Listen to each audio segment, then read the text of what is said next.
petite surprise pour cette troisième vidéo. Ben on n'ouvrira pas ça. On va ouvrir les boosters pour cette vidéo-ci. On ouvrira l'intro pack dans la prochaine. Donc petite farce. Bon, donc nous voici avec 50 boosters. On va commencer avec les Finax. Ouais, parce que c'est les moins beaux, tout simplement. Voilà, ça start direct là. Premier booster pour cette troisième ouverture. Donc, et voilà. Là, je suis un petit peu pris. Ouais, un nouveau token, Cat Soldier. On l'avait pas encore. Donc, en voilà un autre. Donc, on commence tout de suite avec Nyxborn Triton. Soulwise Centaur, une créature verte. Epiphany Storm. Audit Bay. Marsh Beast Titan. Sudden Storm. Kragma Butcher. Aspect of Hydra. Mortal Resolve. Divination. Une nouvelle ici. Odinus River Trawler. Une créature noire. Un autre aussi, un artefact. Ils sont assez rares les artefacts. Spring Leaf Drum. En fond, ok, on tape une créature qui n'est pas tapée qu'on contrôle. On ajoute un mana de n'importe quelle couleur. Bon, toujours pratique, ça coûte juste ça en plus. Ici, Vortex Élémental, une créature bleue. Ici, on a une plaine. Et la rare du booster. Mind Reaver. Qu'est-ce qu'elle fait? 2 pour 1 pour 2 mana. Héroïque, quand on caste un spell, on exile le top 3 de la librairie d'un joueur. On paye 2, on sacrifie la créature et on counter un spell du même nom qu'une carte exilée par Mind Reaver. Bon, ça peut être pratique dans des petits decks contrôle, surtout que ça coûte pas trop cher. Donc et voilà. On va y aller avec Mogis. La dernière vidéo, on n'a pas eu de God. Ben, c'est un peu décevant, mais bon, c'est pas bien grave. On a eu plein de nouvelles cartes. On va laisser une deuxième chance à Ifara. Hein, on l'aime encore. On va espérer que c'est elle qui va nous donner le God qu'on recherche. Ben, les God, on en manque encore pas mal. Donc et voilà. Revoke Existence, une sorcerie blanche. Nyxborn Wolf. Evanescent Intellect. Epiphany Storm. Savat Maret. Snake of the Golden Grove. Nullify. Cyclope of the One Eye Pass. Necrobit. Sudden Storm. Thunderbrute, une créature rouge. Eternity Snare, un enchantement bleu. Draw and Sorrow, une sorcery noire. Une petite montagne. Et ici, on a une rare enchantement créature démon noir, Herald of Torment, qui nous coûte 3 pour une 3 de 3. Dans le fond, à chaque début de notre tour, on perd un point de vie. Dans le fond, je vous dirais pas mal tous les démons qui existent ont toujours comme une petite habileté qui peuvent nous déranger, mais c'est surtout pour leur coût qui est moindre, qui est leur avantage. Dans le fond, c'est une flying 3-3 qui est besto, ce qui veut dire qu'on peut la caster en aura spell. Dans le fond, enchanter une créature qui va obtenir +3/+3 et flying. Donc, une coupe de bon côté. On peut toujours aussi dans. Qu'est-ce qui est fun aussi qu'avec la petite habileté qu'on perd un point de vie à tous les tours, si ça ne met pas trop dans le mal, on peut toujours enchanter la créature d'un autre joueur. Donc c'est l'autre joueur qui va perdre un point de vie par tour. Donc voilà. On va y aller avec le deuxième Mogis.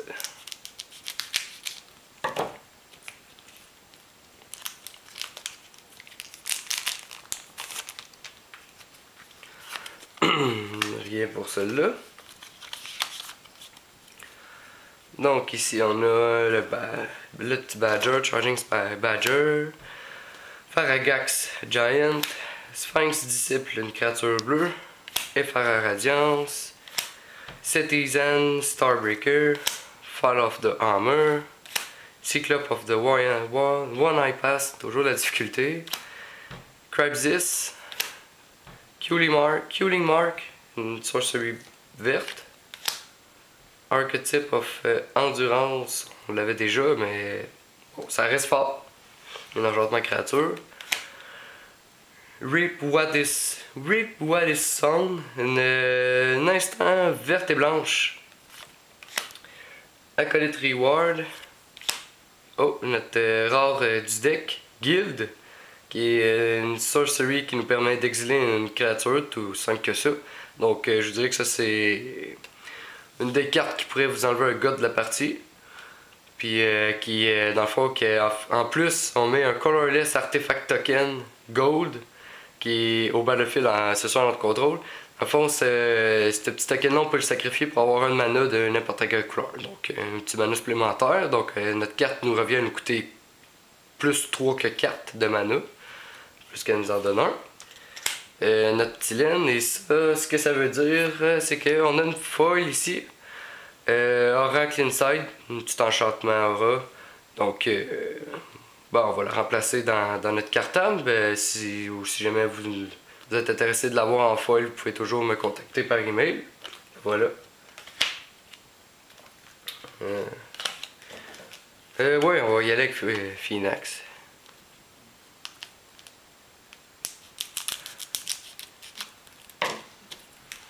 Et voilà. Oups, bon. Bon, ici on n'a pas de token encore. Donc, Citizen Heartsworn, Archmage Titan, Chorus of the Ties, Mortal Ardor, Fearsome Temper, Crypsis, Killing Mark, Loyal Pegasus. Je sais pas si on l'avait, je pense pas qu'on l'avait. Une petite flingue blanche en 2 de 1, excusez. Grisly Transformation, Nyxborn Rolliker, Ashiox Adept, une petite créature noire, Thunder Brut, Spiteful Return, notre laine rouge, et notre carte or, une artefact légendaire qui coûte 5. Toutes les légendaires créatures qu'on contrôle ont +1/+1 pour toutes les autres créatures légendaires qu'on contrôle. Bon. Juste faire une petite parenthèse, toutes les gods sont légendaires et des créatures. Fait que, d'après moi, c'est pour ça qu'ils ont décidé de mettre ce genre de cartes-là dans cette série. Ça peut toujours être pratique. C'est sûr que c'est pas tout le monde qui a un paquet de légendaires dans leur deck, mais c'est toujours une façon de confectionner le deck qui va la donner un avantage à cette carte-là. De la deuxième effet, on paye X, on la tape. On check dans le fond le X carte de notre top de librairie. On peut révéler une créature légendaire de ces cartes-là, puis la mettre dans notre main. Puis le reste, on le met en dessous de la librairie dans n'importe quel ordre. Donc c'est vraiment en fait, je vous dirais, on serait mieux de la placer dans un deck qui est composé de presque juste des légendaires.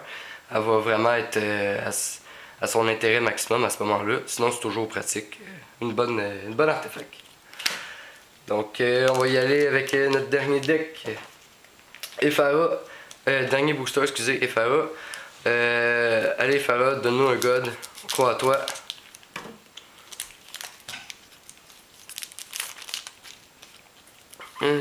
Ça ici, pas de token. Ok, Nyxborn Wolf. Floodtide Serpent. Rise of the Challenge. Griffin Dreamfinder. Nyxborn Eidolon, Charging Badger, Snake of the Golden Grove, Elite Skirmisher, non je pense pas qu'on l'avait celle-là, une 3/1 créature blanche, Oreskos Sun Guide, Divination, Archetype of Endurance, troisième fois qu'on la pige en 3 vidéos, fait que assez populaire, Down to Dusk. Ici une nouvelle Sanguimancy, ben pas sûr c'est une nouvelle, en tout cas une sorcery noire, pas certain.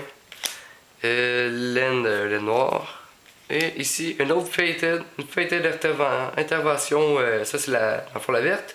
Elle nous permet de mettre 2 tokens 3/3 centaures enchantement créature au jeu. Ici c'est notre tour, on se crée encore un instant. Donc voilà. C'est qu'est-ce qui termine l'ouverture des de nos 5 boosters. J'essaie de récupérer les 5 rares. Donc ici. Donc les 5 rares. Mindweaver, notre petite créature bleue, notre légendaire artefact Heroes Podium, Faded d'intervention ici, le démon Herald of Torment et ici Guild. Comme je vous dis, ça c'est vraiment pratique comme carte. En fait, ce que je voulais rajouter par rapport à Herald of Torment, c'est que c'est très important de toujours vous souvenir de ça. C'est pas notre vie qui compte, c'est la vie de l'adversaire. Fait que même si on a un point de vie, si 8 à 0, c'est gagné. Donc rappelez-vous de ça. C'est qui termine la 3e ouverture de booster. Par NTG, carte Magic. Sinon, abonnez-vous et lâchez les commentaires.